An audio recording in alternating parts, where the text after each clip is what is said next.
Welcome to the Beginnings of Blend Mastery, Aaron Lysak edition. My name is Aaron Lysak, and this is my mind map presentation regarding uncovering the patterns of change methods.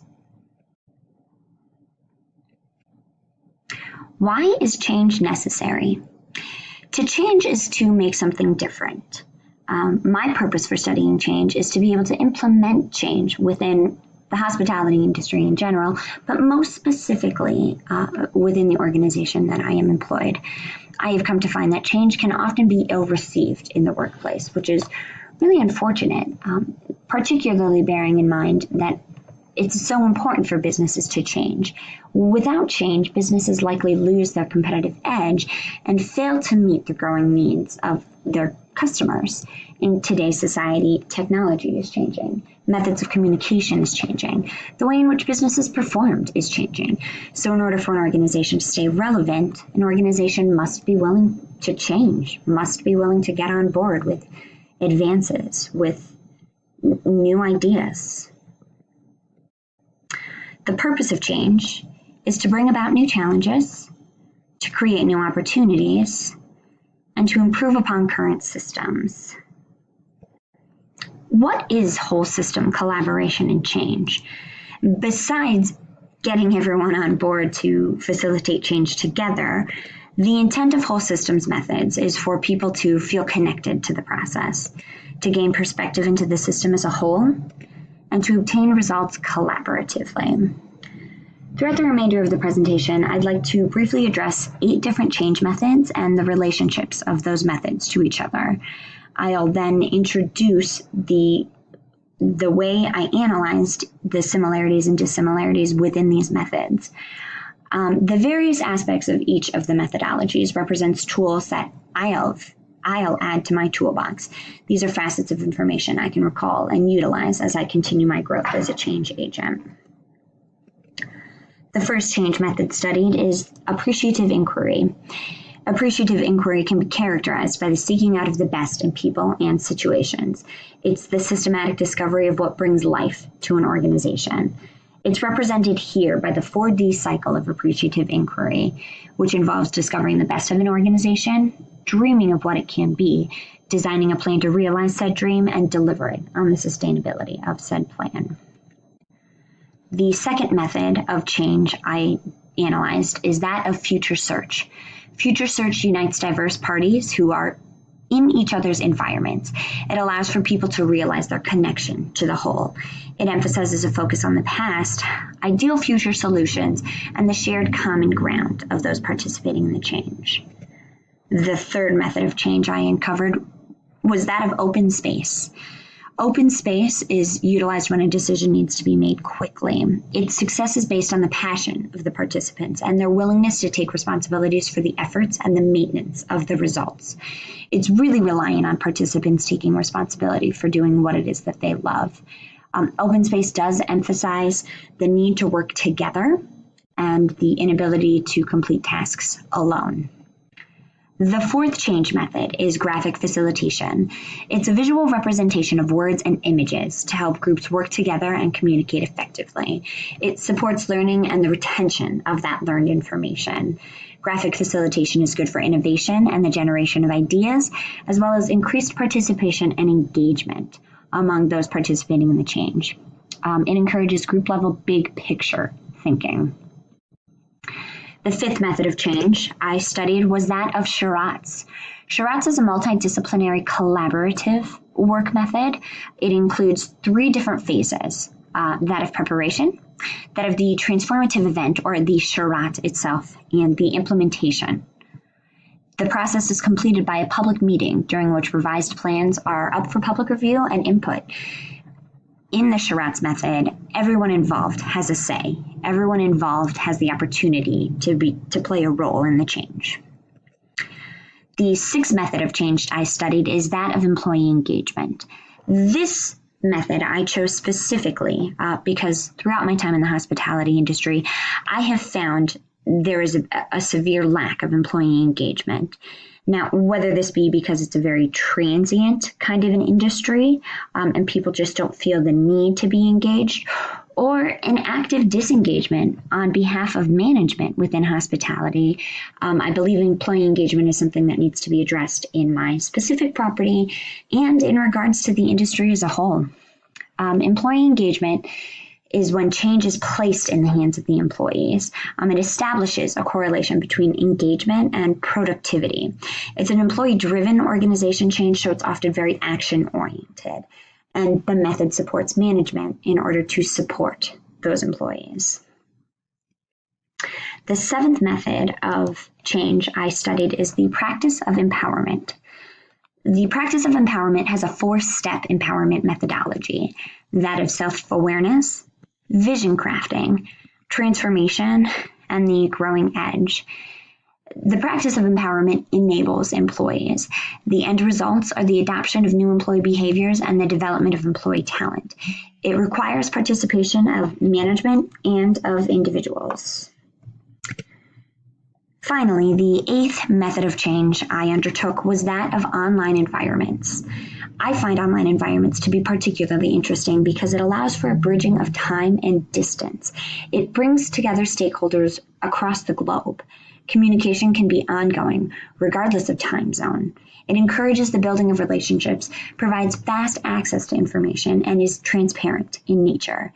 It enables communication when face-to-face meetings are simply not possible. My process in analyzing the various change methods focused primarily on my own workplace. I found myself thinking of how the methods could be used throughout the hotel, an exercise that I found to be very helpful as it allowed for me to form a tangible relationship between the concept and a personal experience. It allowed for me to be able to recall better the methodology, the aspects of the different change methods. I analyzed each of the 6 design elements, an expansion of each is forthcoming, and determined how the different change methods were similar or dissimilar based on those elements.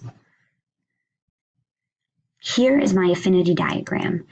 This is how I began the process. I utilized Microsoft Excel specifically in order to complete my affinity diagram. I created a meaningful space for myself in the form of a spreadsheet. It allowed for me to recognize similarities in the design elements immediately, as each column represented a question within a design element. For example, for system, I utilized the question of how many were involved in each method. Specific patterns to be expanded upon later in the presentation included such notions as the importance of collaboration in change. Again, each column represented a different element of change, and each row represented a different method of change. I will say that the use of the spreadsheet was not optimal. It did not allow for a lot of space to take notes, and it required a lot of scrolling back and forth. In retrospect, I wish I'd used a different method, such as hanging Post-it notes on the wall of my office, in order to be able to take in the full picture all at one time. Provided is an example of one aspect of my mind map. This is the system design element specifically. I utilized a different color for each change method and grouped the methods according to similarities surrounding expository questions as described in Katie, Matthew, and Matthew's article, Mastering Change. Such questions included the size of the organization or what type of organization might benefit from that element, from that change method. The various change elements that were discussed included system. System is regarding the individuals as part of the whole. It's an incorporation of the appropriate stakeholders, of the right people. The design element of system may be compared to the human body. It's many parts working together to perform one function. It's a common purpose among all stakeholders or all departments, all systems, if you will. The second design element in terms of change methods is that of purpose. Purpose is the why. It provides a connection among all stakeholders. The purpose provides unity for all parties involved. The third design element is that of journey. Journey is the roadmap that defines the steps to the ultimate goal. It helps to guide the process. It's the series of events that lead to change. The fourth design element is that of evidence. It's the demonstration of the intended effect of the change method.